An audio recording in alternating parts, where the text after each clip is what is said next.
Have you been to Japan? Yeah, twice. Oh, twice.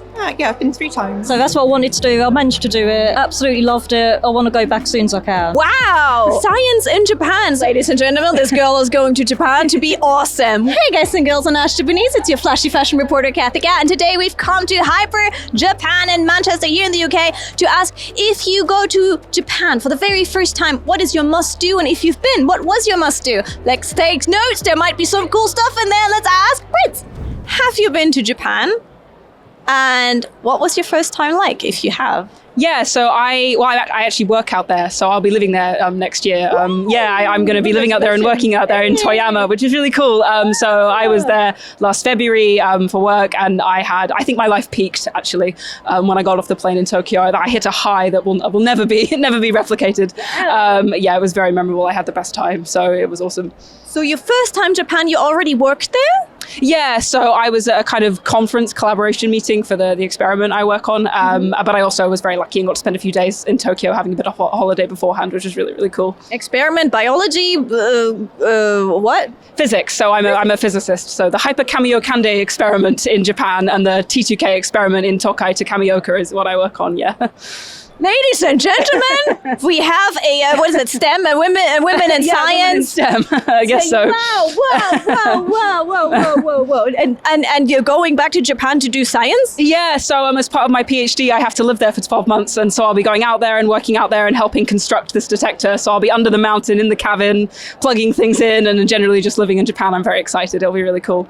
Ladies and gentlemen, this girl is going to Japan to be awesome. Whoa. Oh, thank you very much. Yeah, wow. It will be really good. So how is that going to be? Like, is it different from here? Or is it like special projects? You said it's part of your PhD? Yeah, so I'm a particle physicist and we tend to work in international collaborations. And so the experiment I work on is a neutrino experiment and we have collaborators from all around the world. So it is generally kind of English based, but obviously because it's in Japan, the physical experiment is over there. We have a high proportion of Japanese collaborators. So as a sort of foreign person in the group, it's not that different from science over here, but I'm hoping when I'm out there, I'm hoping to sort of throw myself in a bit and interact with the Japanese side of the collaboration as much as I can while I'm out there as the opportunity arises. Is that okay to share that on YouTube? There's no like secret? No, not at all. No, we encourage it. Please check us out. We'd like more public exposure.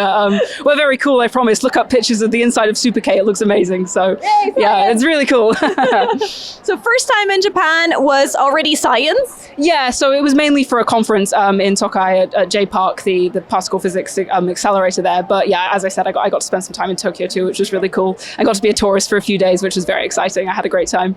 Okay, well, what is like one must thing to do when you go to Japan? Yes.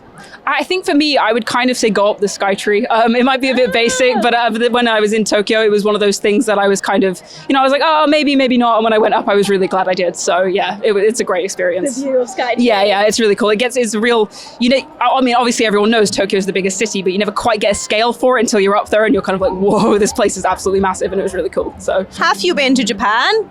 I haven't. I'm very sad about it. So we're planning on going next year. Yeah.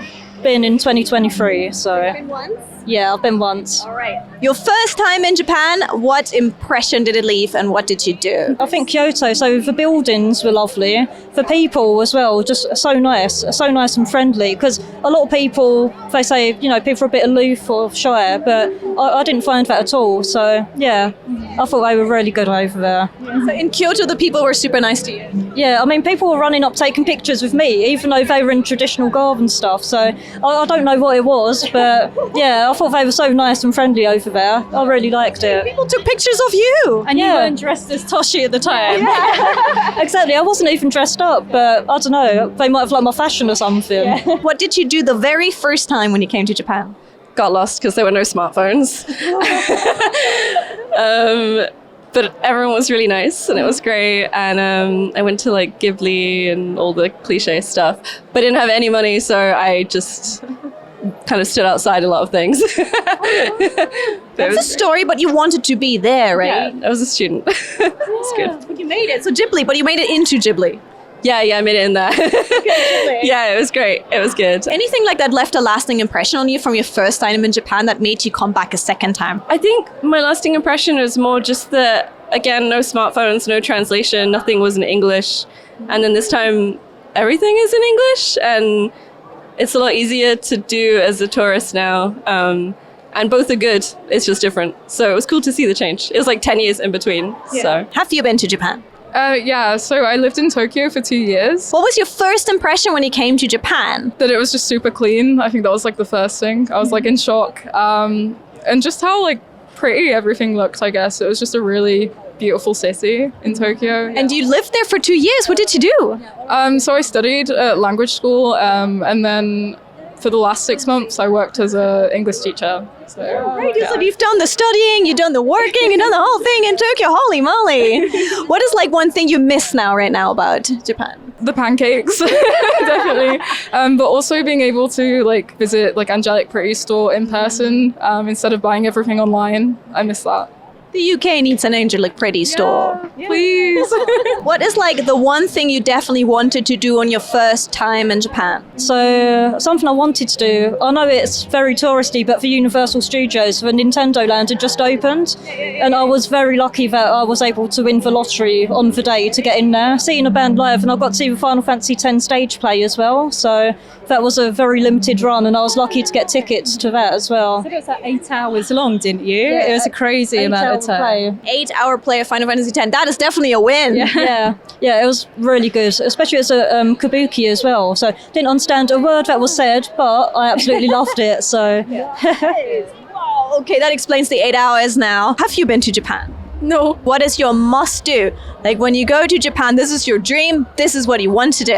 I want to go around and try all the regional food. I want to do like a little road trip. What's like the food you want to try first? Grilled fish. Grilled fish. Yes. That actually goes very much with the character. Very on brand, very on brand. Yeah, I guess so, yeah. So first time Japan, what did you do?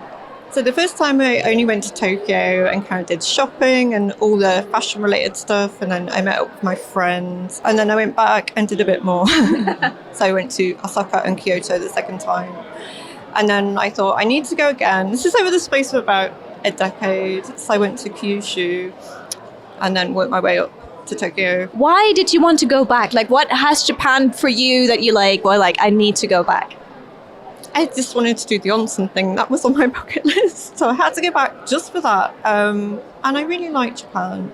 It's really, the culture's so different from here in the UK and Europe. And everyone, it's just really nice. Such a gorgeous country, beautiful scenery, great fashion, great food. Yeah. Have you been to Japan? I'm going in February for the first time. Yes. All right. Your first time Japan is coming up. Let me know what's your must-do 3 things that you have on your bucket list.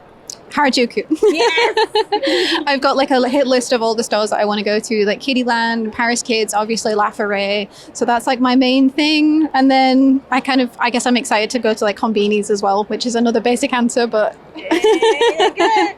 That's because they're so good. Yeah. And then I guess to see like some of the countryside too. I think it'll be really beautiful. What's like your Harajuku must-do? Oh my God, I want to do parikura.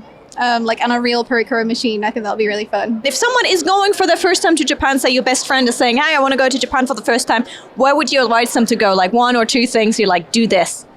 Kone for the onsen. No. I think Osaka is like so great. It's so fun and alive, and the rock bars are really, I really like Osaka. It feels very just exciting. Osaka, yeah. Yes. First time, I'd say we've got to go to Tokyo. Yeah, experience that if you're going for fashion. Still go to Harajuku, although it's changed a lot. If you can get to the Ghibli Park, go. Get tickets, organise it, and go. I didn't go last time, as I wasn't that organised, but I've been to the museum, so that's really good. Definitely do that, and yeah, onsen. Doing onsen. I love how both of you said onsen and Ghibli. That's a nice combo there. So you haven't been yet. What's on your like Japan must-do bucket list when you can go? I want to drive. I love driving and I ride motorbikes. So I really want to hire a motorbike out there. Ooh. Yeah. Not Bosazoki guy. But no, like I really want to go riding out there. I think just see some of the sort of nature and the beauty of it. I mean, obviously touristy stuff, I'll probably buy loads of trinkets, go to like Book Off, buy loads of CDs and stuff. But I like the image of you like going on a Japanese motorbike, then to like listening to music maybe. Yeah, just rocking out for sure. But you have to stop off at nature as well while you're doing it. If I just disrupt all the nature by riding around motorbike, that's what's going to happen. But there's lots of like customized motorbikes out in Japan as well. They love like sort of chopper style bikes and stuff. So I just really want to see that. Yeah. You know what? This is the very first time someone's mentioned this on the interview. So I find that really interesting. Can you like tell me a little bit more that you find interesting, exciting, or unique about motorcycles in Japan? So my motorbike I've got currently, it's 42 years old and it's totally custom. So through like Instagram, I've seen lots of like very modified bikes out there. Obviously I know about like the Bosazoku like gangs with the motorbikes that they rev up and stuff. And like I know there's a big culture of it. That's what I want to see. And you know, they just seem so cool out there. So I just want to ride out there. Like I really want to ride out there. And then check out nature. Yeah, that's it. Binoculars on there while riding. 3 things to do when you come to Japan or your first time in Japan. I could see a lot of excitement when coming to Japan for the very, very, very first time. And one thing I can recommend if you're coming to Japan for the very first time, maybe go and take a workshop for Japanese craftsmanship. There are a lot of Japanese specific crafts that you can't see anywhere else in the world in the same way. For example, there's a certain dyeing technique, an indigo dyeing technique and such. There are certain types of pottery. So if you have the time, create some art together with some artisans and just explore that part of the art of Japan. But there are other things. What is your must-do thing when you come for the very first time to Japan? Let us know in the comments. Someone might need to see it. Maybe they will put it on their bucket list. And that is the video that you should check out next for more about Japan. Thanks for hanging here. Bye.